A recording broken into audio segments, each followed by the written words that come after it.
It's Jonathan Agger here for Pro Boxing Fans, joined by former heavyweight world champion Hasim Rahman. We're here at the top ranked gym for a media day for Devin Haney, who fights George Kambosos Jr. 5th in Australia. Hasim, how are you? I'm just right. Tell us what you're doing here. You part of Devin's camp, or? Yeah, I mean, well, Devin like a nephew of mine. Me and his dad like brothers. I've been with Devin since he walked in the gym. So as a 9-10-year-old, so I've been with him ever since then. My kids and Devin and went to all the silver gloves, the ring size, all the tournaments in the juniors. So it's like we trained together for years and years, and our families are tight. And how have you seen Devin progress since you first seen him walk in the gym? Man, it's just like it's unbelievable for somebody to have a dream and just go ahead and follow it to the T like he has and become world champion and now have the opportunity to become undisputed world champion. Man, that's everything. It's priceless. What do you make of this fight? George Kambosos is a top champion himself, as well as Devin Haney. Best versus the best, in your opinion? I mean, obviously, George has all the belts right now, save for the WBC.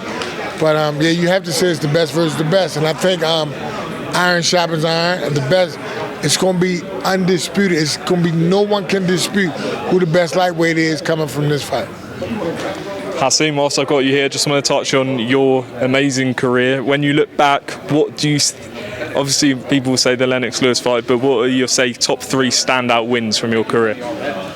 I would say Trevor Berbick was a former heavyweight champion who. Like Tyson? Yeah, who was the last guy to beat Muhammad Ali. So I felt going in that fight, I was getting a little bit of revenge for one of my idols. So I would say, and then I would say Corey Sanders, who I actually won my first world title, but nobody gave me credit for. But I first won my first world title in 2000 against Corey Sanders. And then I would say Lennox Lewis, who I won my second world title for. But then I got thrown a 4th one, which would be Kali Meehan, because I fought him at Madison Square Garden. And it was a show full of world champions, so I had to throw in 4. And what do you think of the current heavyweights we've got today? Wilder, Tyson Fury, Anthony Joshua. What do you make of them, and how would they have done in your era? Well, when people ask me how would they done in my era, right, I think that's a loaded, unfair question, because they would have been preparing like we was preparing. They would have been preparing for us guys at that time. So I think, they would have did their due diligence and made sure that they was ready to compete on the level that we were. Everybody going to prepare for what's in front of them. So what's in front of them might not necessarily been in front of them then. So I think these guys would have been able to adjust, make the adjustments. They got the size. So obviously if they got killers in front of them, they're going to make sure that they adjust for that. So I think any fighter, if they was in a different era and they was meant to be champion, they would adjust and make the adjustments. Tyson Fury's widely viewed as the best of this era. Given the fact he's 6'9" and 270 pounds, what sort of, where do you see him as sort of one of the top heavyweights? How much of a threat would he have been? I mean, I think Tyson would have been a threat in any era. I just think that some fighters would have given them problems. I've seen fighters in this era give them problems. So